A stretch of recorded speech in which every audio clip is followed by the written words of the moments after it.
Hai, Assalamualaikum. Bersama saya Cikgu Sheila dalam kelas sejarah kita pada hari ini. Okey, untuk hari ini kita akan belajar unit 9 iaitu bertajuk Pengasas Kesultanan Melayu Melaka. Okey. Dalam unit 9 ini, apa yang akan murid-murid belajar ialah, okey, kita lihat sinopsisnya iaitu Kesultanan Melayu Melaka diasaskan oleh para miswara.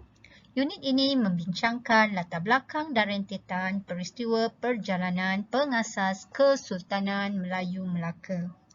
Okey, untuk unit ini juga menjelaskan peristiwa pembukaan dan asal-usul nama Melaka daripada pelbagai sumber. Jadi murid-murid dah bersedia? Bagus. Okey, mari kita teruskan. Okey, seterusnya kita lihat. Okey. Sebelum kita meneruskan pembelajaran kita, kita lihat. Okey, ini merupakan gambar Muzium Istana Kesultanan Melayu Melaka. Okey, yang terletak di Bandar Hilir, Melaka. Okey, jadi kita boleh lihat keindahan seni bina yang ada pada Muzium Istana Kesultanan Melayu Melaka ini. Okey, nanti sekiranya kita ada kesempatan, kita akan pergi melawat ke Muzium Istana Kesultanan Melayu Melaka. Okey, seterusnya. Okey, kita lihat. Okey, apa yang akan anda pelajari? Okey, dalam unit 6 ini, unit 9 ini, minta maaf. Okey, apa yang akan murid-murid belajar ialah murid-murid akan belajar mengenai pertama menyatakan latar belakang pengasas Kesultanan Melayu Melaka. Okey, yang kedua menerangkan rentetan peristiwa perjalanan pengasas Kesultanan Melayu Melaka. Yang ketiga menjelaskan peristiwa pembukaan Melaka.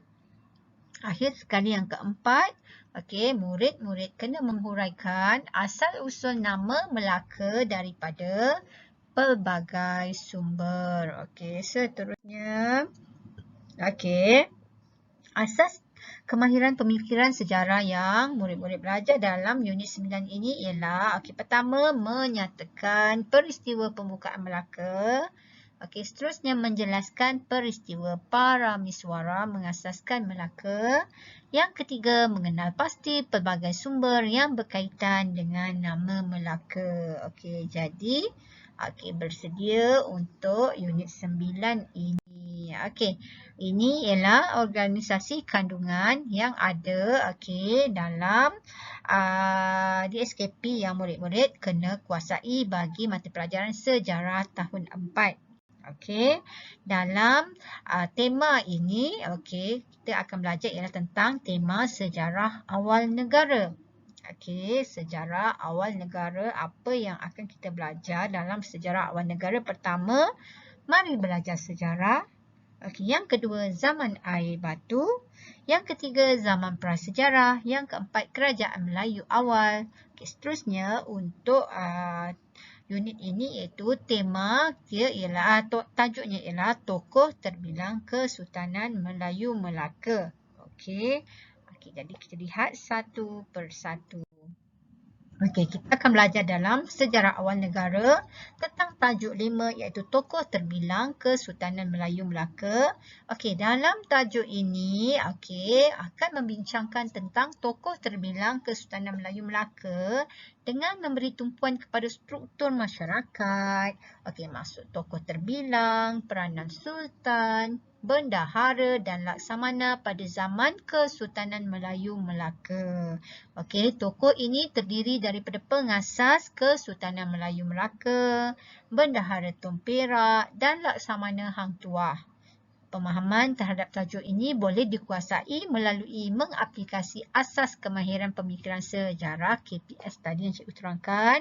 Serta elemen kewarganegaraan dan nilai civic oleh murid supaya dapat membina terus teras jiwa generasi masa kini yang mampu lahirkan pemimpin yang berkaliber pada masa hadapan. Jadi untuk tajuk ini iaitu Tokoh Terbilang Kesultanan Melayu Melaka, pengenalannya ialah tentang tokoh-tokoh terbilang Kesultanan Melayu Melaka. Fokusnya ialah kepada tokoh terbilang Kesultanan Melayu Melaka, struktur masyarakat, maksud tokoh terbilang, peranan tokoh terbilang, pengasas Kesultanan Melayu Melaka, bendahara Tom Perak, seterusnya ialah Laksamana Hang Tuah. Okey, jadi empati yang murid-murid akan perolehi dalam mempelajari tajuk 5 ini ialah pertama, memupuk rasa bangga dan setia kepada institusi pemerintahan dahulu dan kini. Okey, kemudian murid-murid akan menghargai nilai kepimpinan tokoh-tokoh. Okey, seterusnya murid-murid akan cinta akan negara. Okey, ini ialah standard kandungan dan standard prestasi yang murid-murid akan kuasai dan pada unit ini. Okey, pada unit ini kita lihat standard kandungannya ialah 5.2 iaitu pengasas Kesultanan Melayu Melaka. Okey, kita ada beberapa standard pembelajaran yang perlu murid-murid kuasai. Yang pertama iaitu 5.2.1. Murid-murid perlu menyatakan latar pengasas Kesultanan Melayu Melaka. Okey, yang kedua murid-murid perlu belajar tentang 5.2.2 iaitu menerangkan rentetan peristiwa perjalanan pengasas Kesultanan Melayu. Okey, yang ketiga, standard pembelajaran seterusnya ialah 5.2.3 iaitu menjelaskan peristiwa pembukaan Melaka.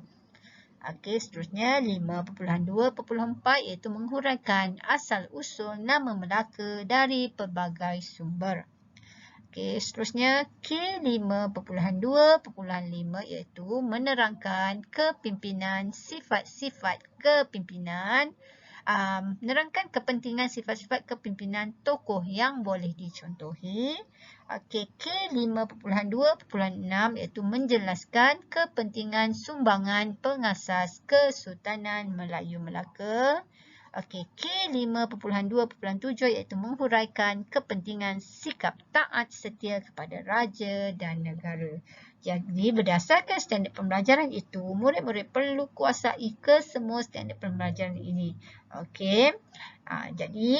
Berdasarkan standard pembelajaran ini, cikgu akan menilai murid-murid, iaitu tahap penguasaan murid-murid, okey, bagi menepati ataupun mengikut piawaian dalam standard prestasi yang telah ditetapkan. Iaitu murid-murid akan mendapat TP berapa?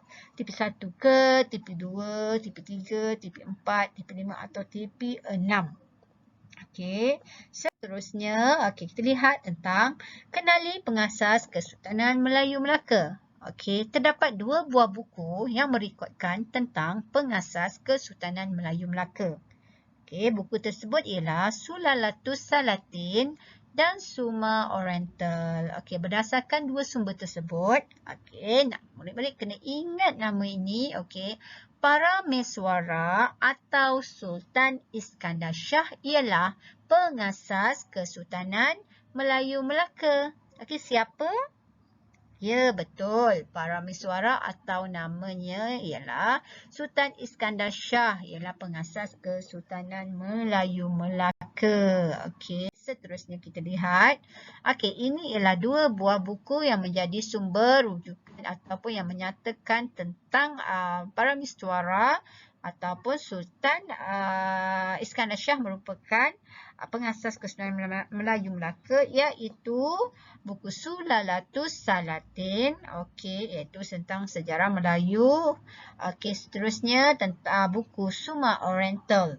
Okey, dalam Sulalatus Salatin, okey, ada dinyatakan bahawa Sultan Iskandar Shah ialah pengasas Kesultanan Melayu Melaka. Okey, manakala buku Suma Oriental ada menyatakan bahawa Parameswara ialah pengasas Kesultanan Melayu Melaka. Okey, jadi kita nak tahu siapa? Okey, siapakah pengasas Kesultanan Melayu Melaka menurut Suma Oriental? Okey, menurut Suma Oriental, Parameswara ialah pengasas Kesultanan Melayu Melaka. Okey. Jadi, tahukah anda Sulalatus Salatin juga dikenali sebagai sejarah Melayu yang naskah asalnya ditulis oleh Tun Sri Lanang. Okey, jadi murid-murid perlu ingat dua buku menjadi sumber rujukan yang menyatakan tentang pengasas Kesultanan Melayu Melaka, iaitu Paramiswara ataupun Sultan Iskandar Shah, iaitu pengasas Kesultanan Melayu Melaka. Okey, seterusnya kita belajar tentang latar belakang Paramiswara.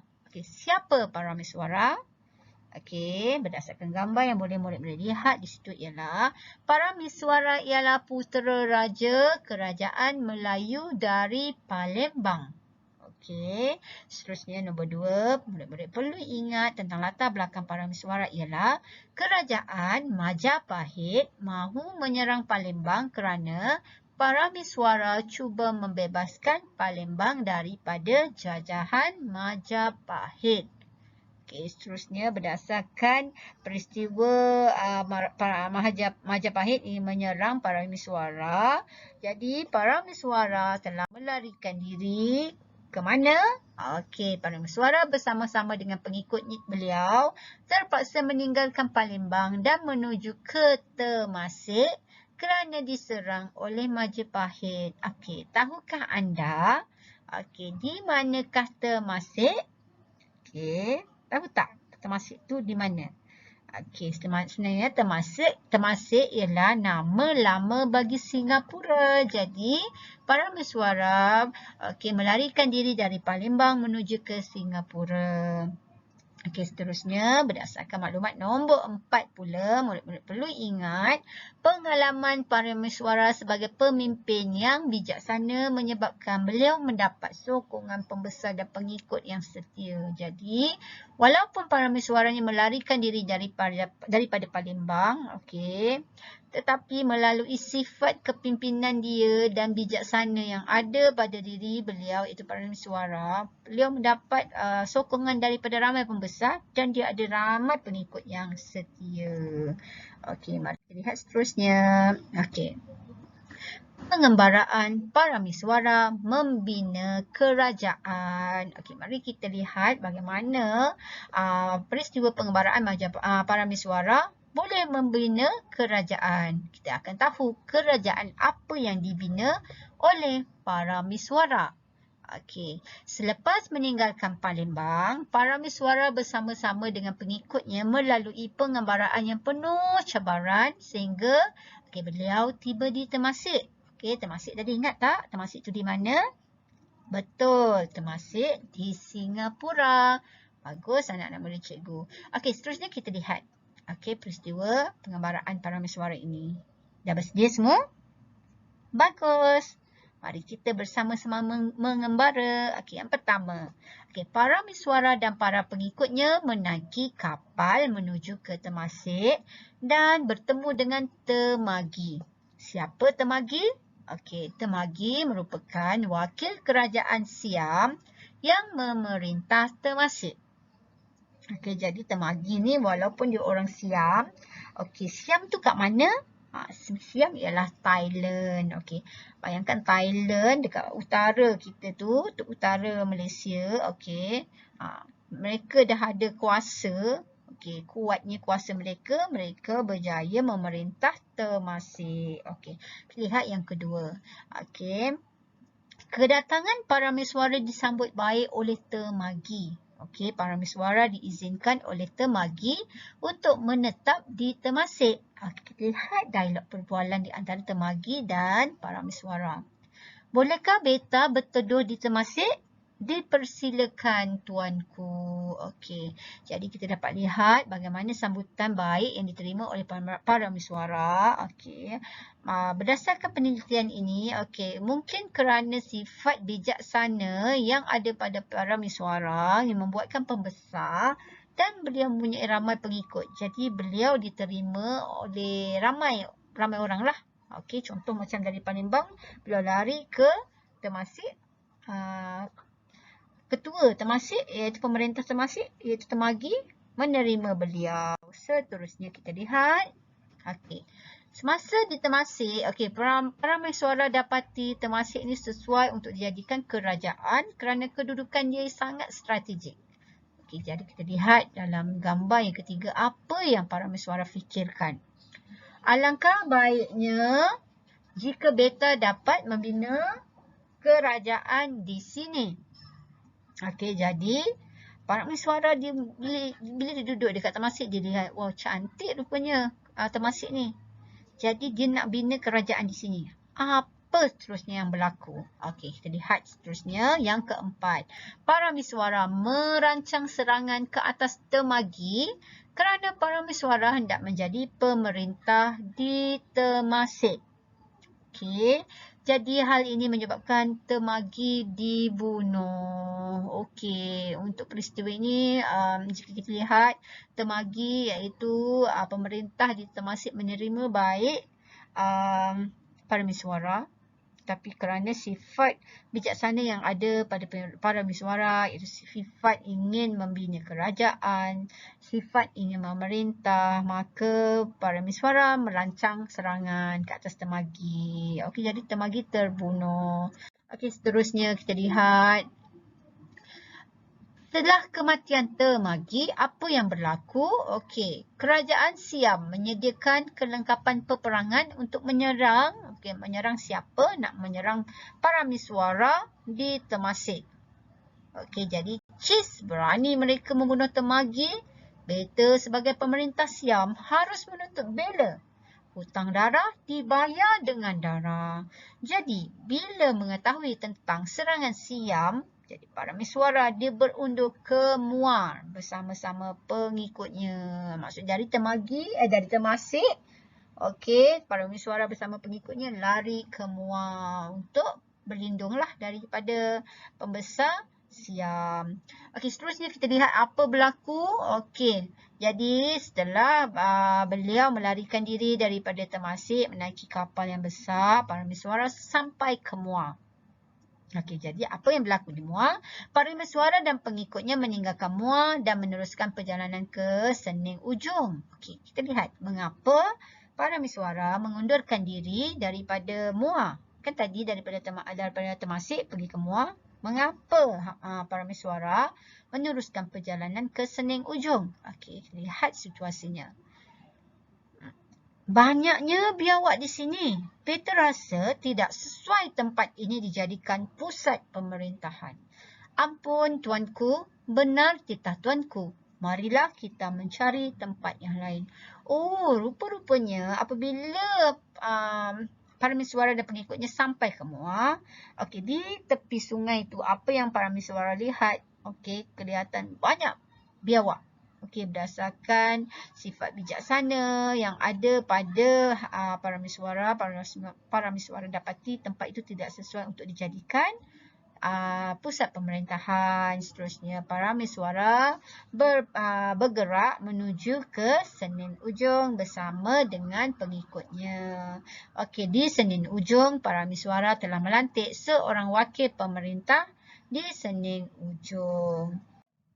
Okey, seterusnya kita akan belajar tentang peristiwa pembukaan Melaka. Okey, kebijaksanaan para miswara sebagai tokoh terbilang terbukti apabila beliau berjaya memilih tempat yang baik untuk membina sebuah kerajaan baru. Okey, tadi di Melaka, di Muar, para miswara dia tidak jadi atau tidak bersetuju untuk membuka pusat pemerintahan di Muar kerana didapati banyak biawak yang ada di tebing sungai. Jadi, seterusnya, para miswara dan pengikutnya berlayar meninggalkan Sening Ujung dan sampai ke sungai ataupun ke muara Sungai Bertam. Okey, jadi kat situ, bila sampai kat muara Sungai Bertam, para miswara ternampak sebuah perkampungan nelayan. Lalu, beliau pun singgah kat situ. Kat mana? Dekat muara Sungai Bertam. Okey, seterusnya kita lihat apa berlaku. Ini ialah situasi di mana dalam gambar ini dinyatakan para miswara dan pengikutnya di muara Sungai Bertam. Okey, baginda dapati apa? Nampak perkampungan yang cantik yang tersusun kan? Okey, jadi kita lihat peta perjalanan para miswara ke Melaka. Okey, bermula dengan Palembang. Okey, para miswara pergi ke Temasek selepas peristiwa pembunuhan Temagi. Para miswara berundur ke Muar untuk melarikan diri daripada Okey, kerajaan Siam yang ingin menuntut beda. Seterusnya beliau pergi ke Sening Ujung. Di Sening Ujung beliau telah menempatkan wakil beliau untuk menjadi ketua di Sening Ujung. Seterusnya, okey, para mesyuarat bergerak ke Sungai Bertam, iaitu sebuah perkampungan yang cantik. Okey, iaitu perkampungan nelayan. Okey, itu ialah perjalanan para mesyuarat sebelum semasa nak ke Melaka. Seterusnya kita lihat. Okey. Untuk peristiwa ini, para mesyuarat dan pengikutnya keluar berburu. Okey, para mesyuarat menyaksikan anjing pemburuannya ditendang oleh seekor pelanduk putih hingga jatuh ke dalam sungai. Okey, para mesyuarat berpendapat tempat itu sungguh bertuah dan sesuai dijadikan kerajaan apabila melihat seekor haiwan yang kecil berjaya mengalahkan haiwan yang lebih besar. Okey.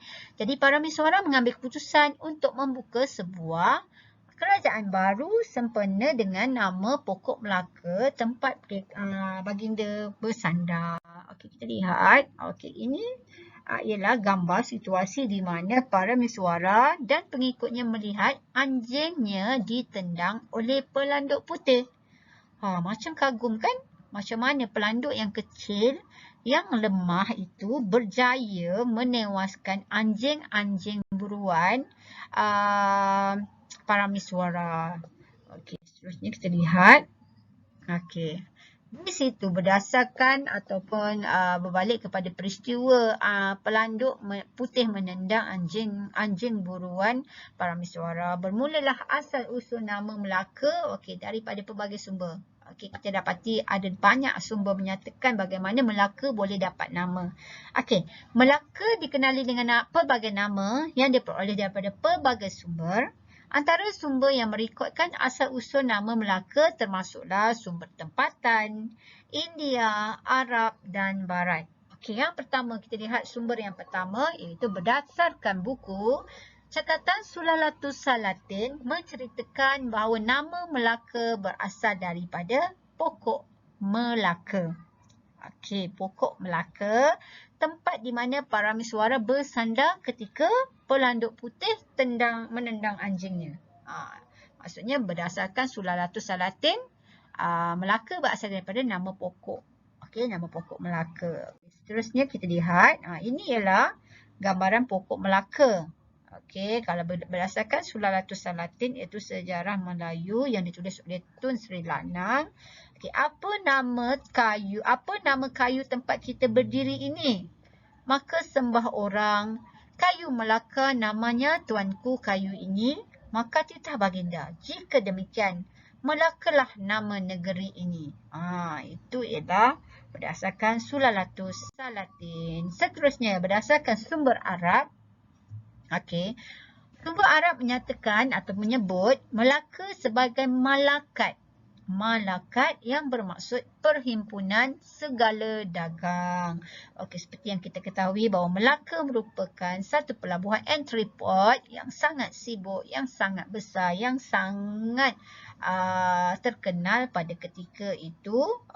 Kerana segala pusat dagangan ataupun pedagang daripada India, daripada China, daripada Arab datang ke Melaka. Sumbernya ialah berdasarkan Muhammad Yusuf Hashim pada tahun 2015, Kesultanan Melayu Melaka edisi kedua, Kuala Lumpur, Dewan Bahasa dan Pustaka dalam halaman 13. Jadi boleh dapat buku Kesultanan Melayu Melaka edisi kedua kalau nak tahu lebih lanjut tentang sumber Arab ini. Seterusnya kita lihat untuk sumber ketiga iaitu sumber India. Ada menyatakan sumber India mengikut mitos Hindu menyatakan Melaka disebut Amalaka, iaitu pokok pertama yang tumbuh di alam semesta. Jadi, orang India percaya nama Melaka berdasarkan nama pertama, nama yang diambil, sempena nama pokok pertama yang tumbuh dalam alam pertama. Inilah alam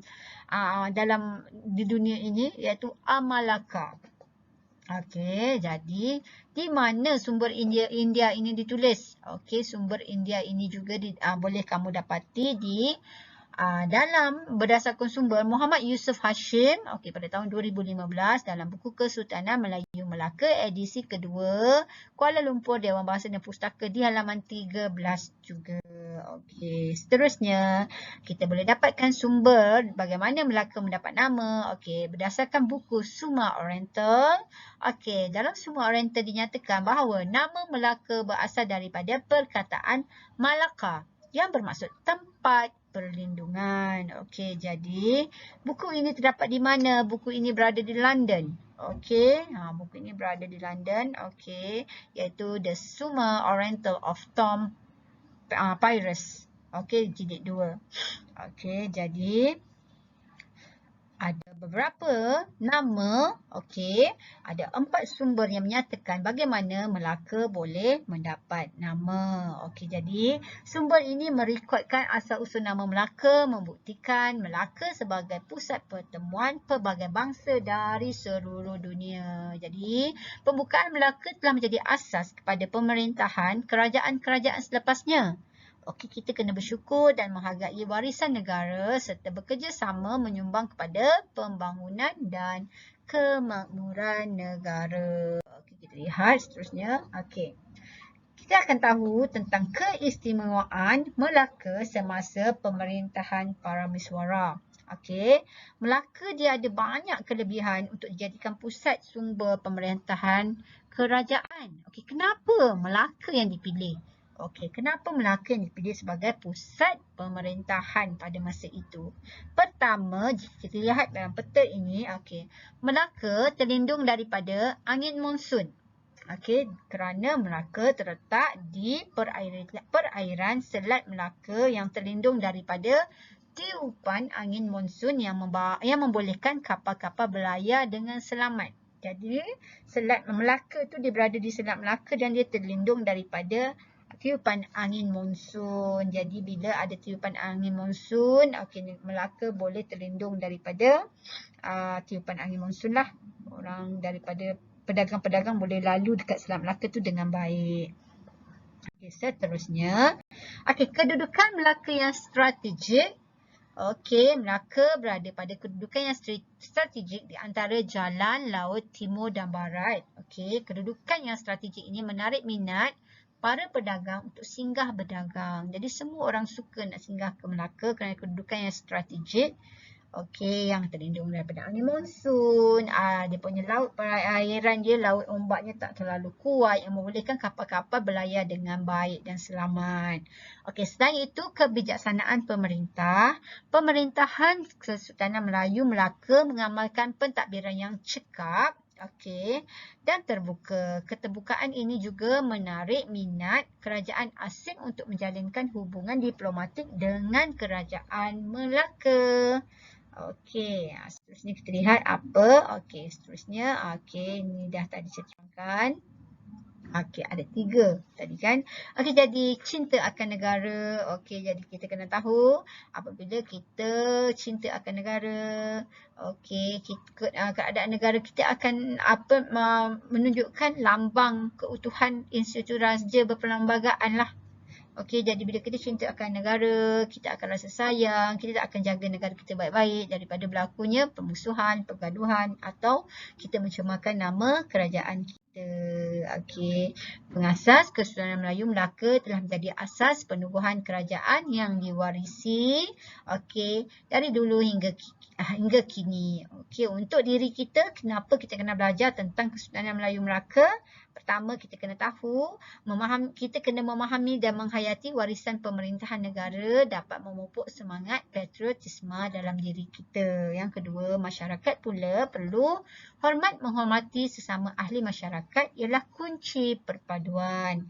Seterusnya, yang ketiga, negara menghormati sistem pemerintahan diraja dapat mewujudkan keharmonian dalam negara. Jadi, cikgu harap murid-murid dapat mempelajari dengan lebih lanjut dan tahu lebih banyak mengenai Kesultanan Melayu Melaka, siapa yang membuka Melaka, pengasas Melaka siapa, bagaimana Melaka dapat nama, mengapa Melaka menjadi menjadi pusat pemerintahan terbaik. Okey, pada unit ini. Jadi cikgu ucapkan terima kasih kerana murid-murid mengikuti pembelajaran murid-murid pada hari ini. Terima kasih semua.